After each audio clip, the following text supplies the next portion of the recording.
So today I'm going to present some calligraphy manuals published in Japan around the end of the 17th century. Although I'm using the term calligraphy, it's an unsatisfactory word which limits analysis to the aesthetic. So using 17th and 18th century calligraphy manuals, I'm going to first discuss this issue of calligraphic writing and then demonstrate an alternative approach to the visuality of the written word. I argue that important social meanings are available if we think beyond calligraphy as an artistic practice.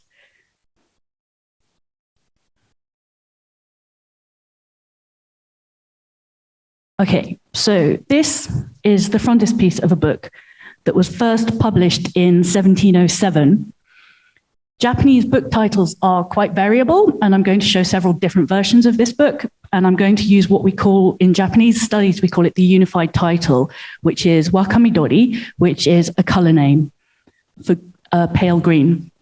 Wakamidori was written by a woman called Hasegawa Myote, and I'm purposely avoiding the term author because Hasegawa Myote was famous as a calligrapher, and she was certainly the person who inscribed the words on the page. But in terms of the linguistic text, the author is not valorized in the same way in Japan in this period and is not always recorded. But I have no reason to think that it wasn't Hasegawa Myote who composed this text. It contains a description of Kyoto, which was the capital at that time, and it uses a kind of poetic diction. And I'm not really going to say very much about the content because it's not that interesting, but it reads very lyrically. What I want to draw attention to here is the calligraphy. Japanese text is usually read in vertical lines from right to left.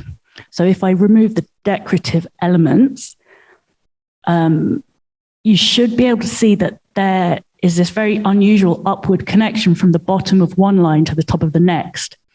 And the line overall is fluid, very vertically extended, and there's a lot of connection between letter forms.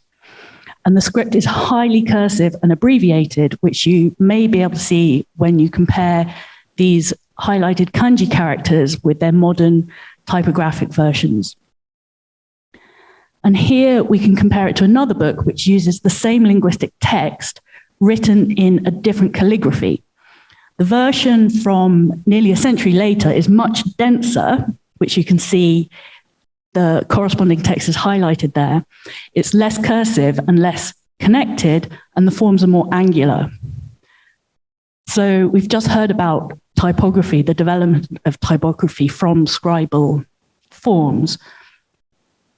When we speak of calligraphy, we tend to mean writing produced with a heightened aesthetic intention in manuscript as opposed to print. But across East Asia, manuscript and print were not historically opposed because until the end of the 19th century, the main technology for reproducing text was woodblocks. Japan switched to Western metal movable type between the 1880s and 1890s, but typography was not an innovation.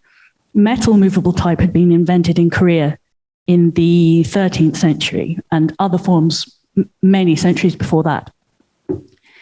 In Japan, the first wooden movable type book was printed in 1599, and this is an image of a book published around 1608. This is printed in wooden movable type, but it looks handwritten. And this is suggestive of one of the reasons why the experiment was abandoned quite quickly and commercial publishing reverted to woodblock, in part because there seems to have been a particular attachment to writing looking like calligraphy.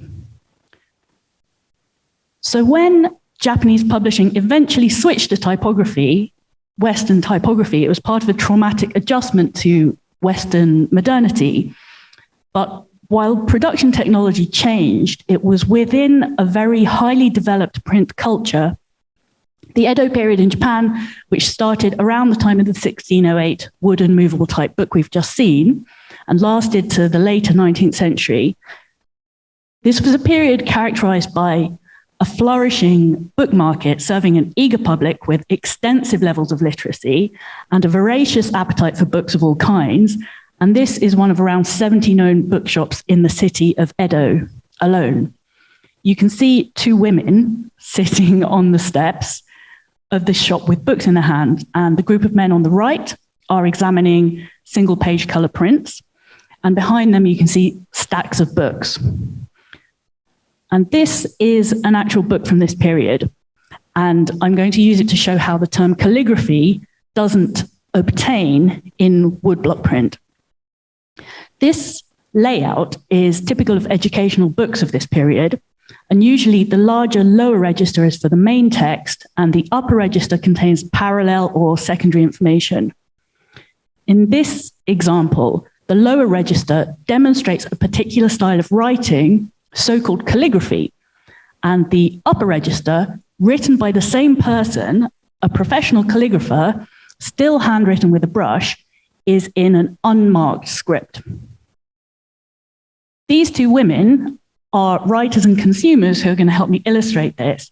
The woman on the left is writing a poem on a paper lantern, and this written poem is an aesthetic object, both linguistically and visually, and we could call her writing calligraphy. On the right, the woman reads a book, and her text corresponds to the text in the upper register. Although skillfully inscribed and potentially to a very high aesthetic quality, it isn't marked as calligraphy in the same way. So in this woodblock print publishing environment, all text is calligraphic, since it's always a facsimile of a handwritten original.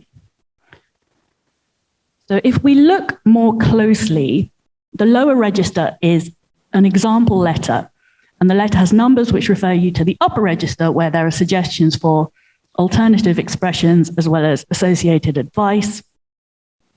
And the focus is on elegant and refined language and deportment. So these are the kinds of letters which polite ladies might send to maintain and cultivate their social relationships. And the book is aimed at women seeking the social capital projected by good letter writing skills. So is this a calligraphy manual or a letter manual? We could say it's both, but it's an anachronistic question because the book teaches the reader brush skills and language skills together without separating them. Letters of the kind in this book used a particular type of writing. Woodblock print doesn't require distinction, and the book market didn't require distinction, and its consumers didn't mind either.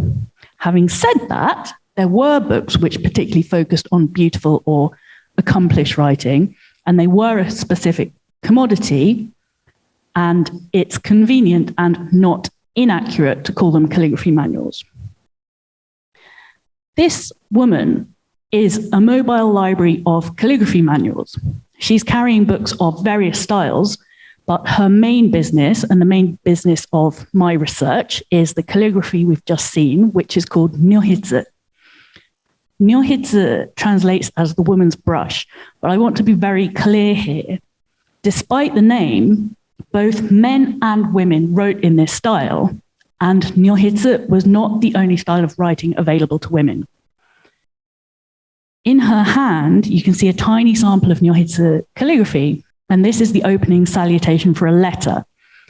The page that we just looked at was also a letter because nyohitsu is very closely associated with letters and very closely associated with women.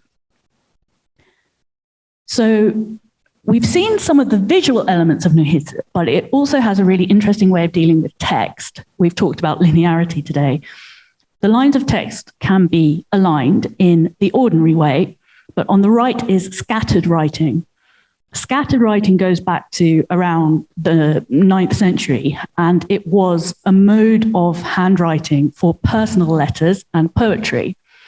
And it took the idea that a writer was too overcome with emotion to align their writing carefully, so it signified a spontaneous outpouring of emotion. By the period we're talking about, some books were suggesting that men should avoid scattered writing. of course, this means that men were using it, so we can say that there were gender discourses about scattered writing, but they were contested. So this use of space is developed further with non-linear reading paths, which I'm calling returns. Here, we read the larger characters vertically right to left, and then we get to the end, we return to the beginning, and read the smaller writing right to left. Both of these examples have a single return, but there can be 2 or 3 or more returns. And you can probably see by now how I've struggled to transcribe Nyohitsu. It's impossible to render in typography. And it's probably not a complete coincidence that Nyohitsu died out completely at around the time of the shift to Western typography. What did it mean to write with a return or to scatter one's writing? The received view is that Nyohitsu was a female accomplishment like embroidery or music, and it was an elegant style of calligraphy used by women for polite notes to each other. If men used it, and we know that they did, this is written off as men writing to women in a feminine mode. However, close reading of meta-discourse about Nyohitsu reveals a far more complex semiotic system in which a writer's choices, both linguistic and calligraphic, had social and pragmatic meanings. I'm drawing on meta-discourse from several places, but today I'm going to use the letter and calligraphy manual we've just looked at to illustrate some of the pragmatic aspects. That book closes with a short prose passage in which the author discusses some practices of writing. And I mentioned the concern with elegance and refinement, and here ink color is positioned in a similar light. Ink color demonstrates a writer's personal qualities, whether of vulgarity or refinement, as well as constructing the relationship they have with the person they're writing to, whether that's of social distance or social intimacy. Here, another section again positions the appearance of one's writing in terms of manners and politeness. And politeness is a big subject, but the point here is that there are paralinguistic features of written language which can affect it. Ten hikiste hane are words for different calligraphic strokes, and the writer warns against potential undesirable negative effects. This is another section containing the materiality of writing in terms of social relations. Nengoro appears repeatedly in meta-discourse about Nyohitsu, and it can be understood as a kind of warm friendliness, which is kind and sincere, easy but polite. Here, that warmth is associated with returning writing, whereas a more serious context demands a less complex linearity. Close reading of meta-discourse in other books shows the same thing being said about scattered writing. And we might, at this point, recall that scattered writing developed as a way of signifying spontaneous emotional outpouring. So a more involved mise en page seems to change the affect of a letter. This affect quality provides one context for men using Nyohitsu. Warmth, sincerity, and spontaneity were important in love letters. This couple are lying in bed, and we see a letter in the woman's lap, and its distinctive cursivity and connection and scattered lines show it's clearly Nyohitsu. Using Nyohitsu then can construct a relationship as intimate either socially or sexually and project a sincere and warm emotionality. And finally, I just want to briefly turn to this longer discussion of Nengoro. The matter of the courtesan is key here because overdoing Nengoro could turn a person from a sincere one into an insincere one, from demure to promiscuous. Whether deliberately or accidentally, negative effects were available, such as overfamiliarity, vulgarity, disrespect, or indifference. Nyohitsu was a matter of both language and brushwork, and could be used to construct a social relationship between interactants. And the features I've pointed out show it has a complex indexicality. So we can consider its indexical field as a field of meanings which can be activated in particular context. So what I've been looking at is how both linguistic and calligraphic features could be modulated in order to index different meanings. So now I'm going to dive a bit deeper into this modulation to show the indexicality of Nyohitsu and consider what meanings might be activated in different contexts, different situated uses. And for this, I'm turning to a different book, which consists, again, entirely of letters. The first volume of the previous letter manual had 21 letters, and the first volume here contains just 4 letters. There's no metalinguistic text, and the letters, while linguistically rather beautiful, are not useful as examples of practical letter writing skills. It contains an assortment of letters with no apparent system of organization, and the script was brushed by the same famous calligrapher as the tour of the capital we looked at first, Wakamidori, and it's presumed to have been for a female consumer.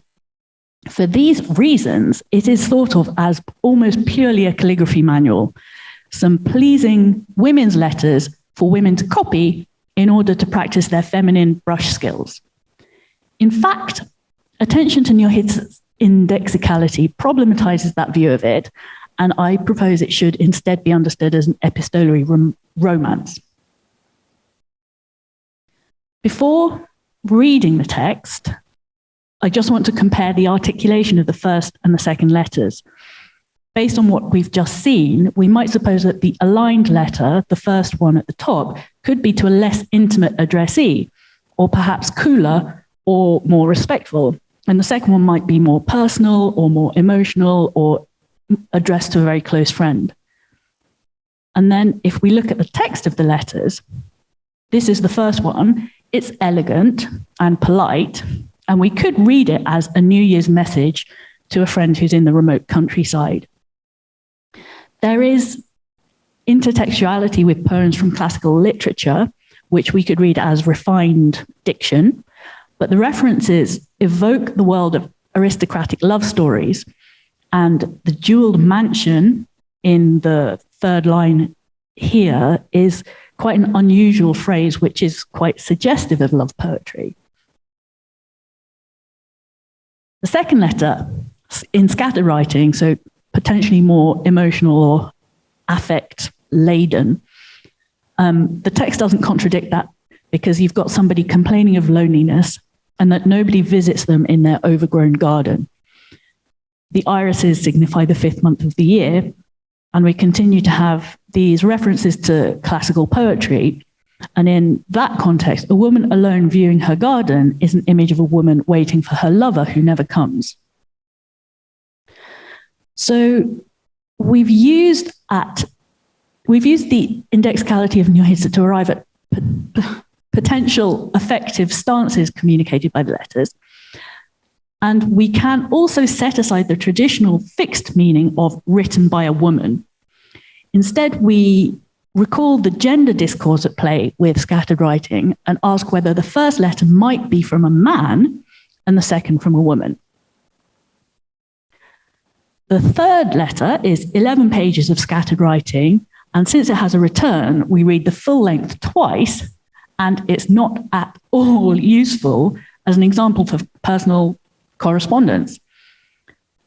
The imagery and language is again referring the reader to classical literature, and the returning writing contributes to this highly emotional, even overwrought tone, which reads like something from an abandoned woman of classical literature, a woman who's been betrayed by a man who had professed his undying love. And this letter, I argue, provides the tools to appropriately index features of the previous letters. So the first letter could now be from a man to a woman saying, I can't come to you right now, but don't worry, you can be certain of my feelings. We might also interpret it as cool or detached. If the second letter were from a woman, it's maybe the previous addressee, and we're now several months later in May, and she complains that he doesn't visit. The third letter could then be the same woman now upset or angry about his empty, broken promises, and we can read a distraught tone both linguistically and from the returning writing. And turning to the final letter, the writer says, "Relax, be less suspicious. I'm on my way. We'll talk more in person." So how to interpret the two returns of this letter? I suggested the first letter indexed a male writer because it was aligned, but I mentioned that discourses on men using nyohitsu and scattered writing were variable. So here I attribute this scattered letter to a male voice because of this lexical item. Yoryu is a Chinese word, which is perhaps equivalent to using a Latin word in English. And this typically indexes meanings associated with masculinity, and it might be described as hard sounding. The nyohitsu linguistic style would lead us to expect the softer and more usual term, yanagi. So I interpret the use of yoryu here as indexing a male writer, while the two returns now indicate warmth and sincerity, making the man's voice gentle and heartfelt.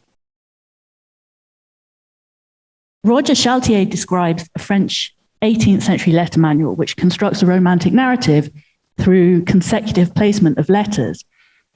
I propose that these four letters similarly form an exchange which produces a romantic narrative. However, a purely linguistic analysis obscures that reading. It is only through attention to the indexicality of the script form itself and the paralinguistic information that gives us that we can arrive at the more satisfactory reading of characters, an evolving situation, and a fragment of a plot.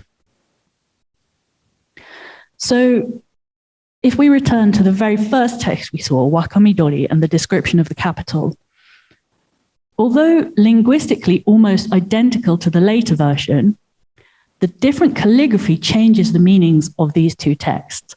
The earliest nyohitsu iteration carried with it the suggestion of a female voice. Her writing is elegant and refined, heightening the poetic diction.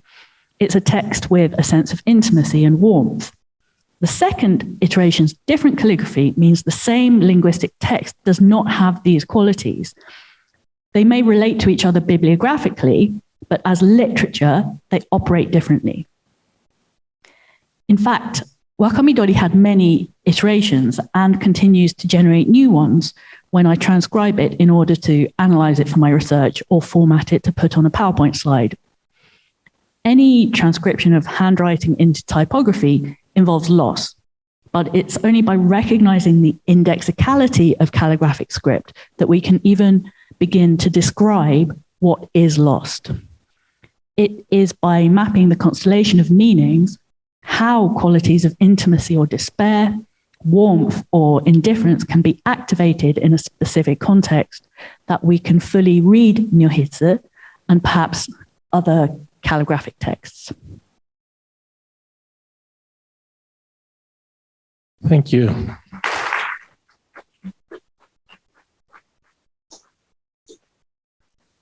Any questions?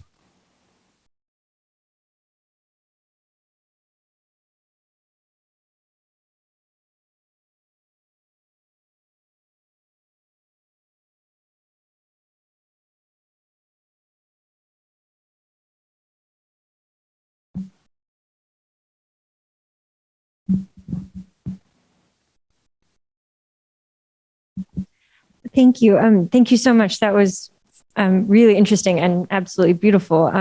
I know nothing about this context of Japanese calligraphical manuals, but in the European context, there's really one Italian originator of the calligraphy manual style, and everyone else just sort of imitates it. And so you get many different examples from different countries and different languages that are occupying the same aesthetic approach, I suppose. And I was wondering if there's, if this is coming out of a legacy of calligraphical manuals, or if this is really a new genre. Japan has had a very intense focus on handwriting as the expression of a person from 9th century. So it's always been really an important thing. The point about the Edo period, so the early modern period, is that because you have this huge explosion in publishing, you suddenly get loads of handwriting manuals, calligraphy manuals, and you get lots of meta discourse about it. My research is, I started looking at calligraphy expecting to find some kind of sociolinguistic, what it means. And I'm finding a much more complicated question of indexicality. And I'm able to find the evidence for that because it's published, because people are talking about it as well as doing it. But I think it's very much something that extends into, so I'm thinking about the Gutenberg galaxy. A lot of research in Japanese studies can sometimes be conditioned by the typographic mindset that we have now. And calligraphy took up a new position after the typographic revolution of the early 19th century. Calligraphy became an artistic practice as it found itself the only space it had left. But I think that there's a lot of value in revisiting what we think we know about calligraphy in the Japanese context across time, to see what we have been missing. I hope that answers your question.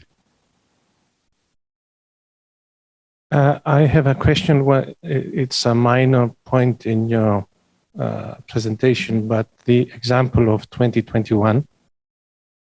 So that was from, I've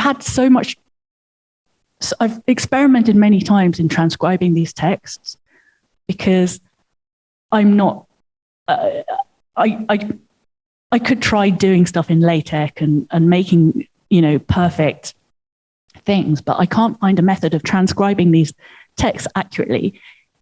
In Word, I can use furigana, Ruby text, which exists in a lot of these texts, but I can't get the sizing.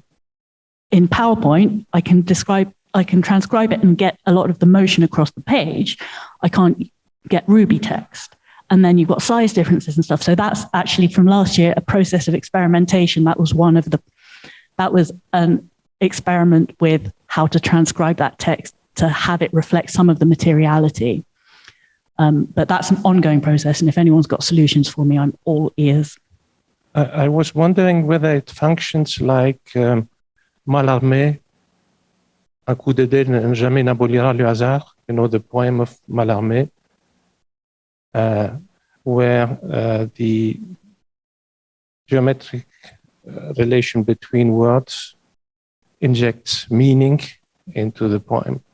So the distances, the angles, does it work this way? There are definitely choices being made that we don't have. This type of writing hasn't really been considered in that way before. So even transcriptions, the modern methods of transcription. So there's a corpus of Edo period materials that isn't available for, as text, because it exists in that kind of handwritten woodblock print. It's got to be transcribed into typography to exist as knowledge. So a lot of it doesn't exist as knowledge. When it is transcribed, we lose a huge amount of the information because modern Japanese hiragana has 50 syllables, 50 characters. Pre-modern Japanese character for each of the modern, if there's modern a is represented by one graph, pre-modern had choice of like 4 or 5 different graphs, and each of those could be scribed differently. So there's a massive number of questions that just haven't been asked about pre-modern script and what kind of choices were made. So I certainly couldn't rule it out. And I personally, my hunch is that things like angularity, connection, and cursivity are very much tied into the pragmatics of writing and lots of different meanings. Position on the page equally, but there's currently, as far as I know, there's no way of answering that question accurately. And well, just an ignorant question. We have seen many small numbers with references to footnotes, which are in fact headnotes. So what are these notes? Are they the same text or explanations, annotations? So those are, in this context, they are explanations and suggestions. Right.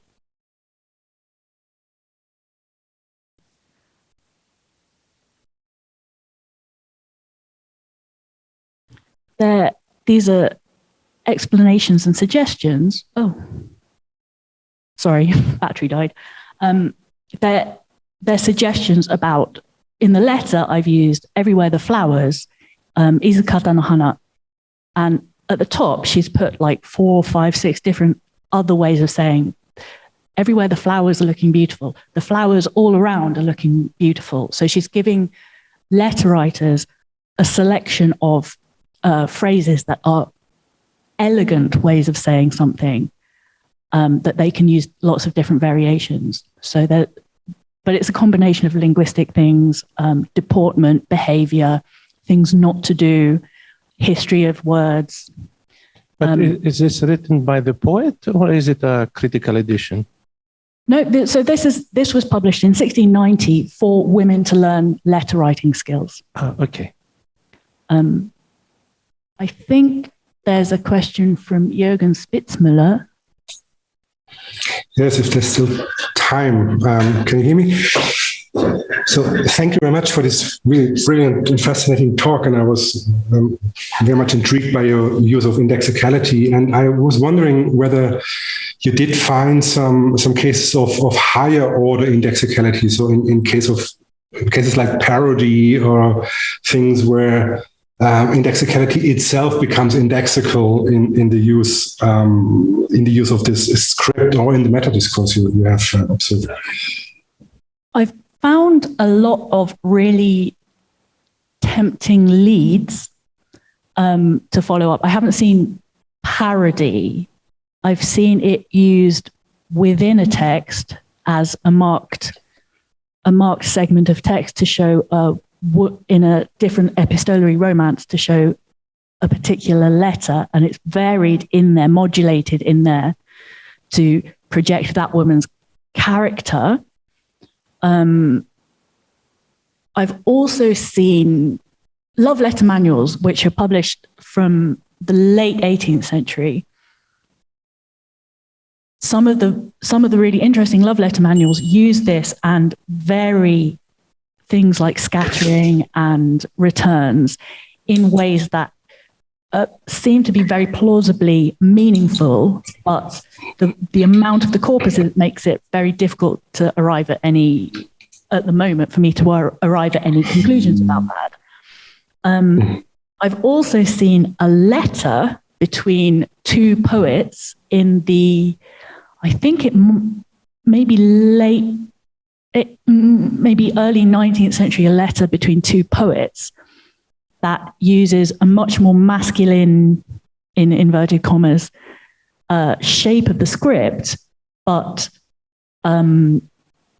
uses returning forms and uses a much more masculine form of language. So there is lots and lots of stuff to investigate with this stuff. And that's just one style of calligraphy in Japanese pre-modern print. So, you know, I wouldn't be at all surprised to see it in parody. Yeah, thank you. And just as a quick remark, or maybe a suggestion, I don't know, maybe I've tried it in terms of getting hold of this spatial issue. I think that the principle of metricality as posed by Michael Silverstein would be interesting to apply to your research. And so that the meaning of metrical composition of language and script. Yes. Because this seems very obvious in this case. Yes, thank you very much. That there's definitely some kind of visual prosody, which I need to thank Daniel Harbour for pointing out to me. But yes, there's something metric. There's visual rhythm, and this is an unusual this exaggerates the weight and size of the characters much more than other types of calligraphy. So I think it really leans into that. And I would love to research more about that. Thank you.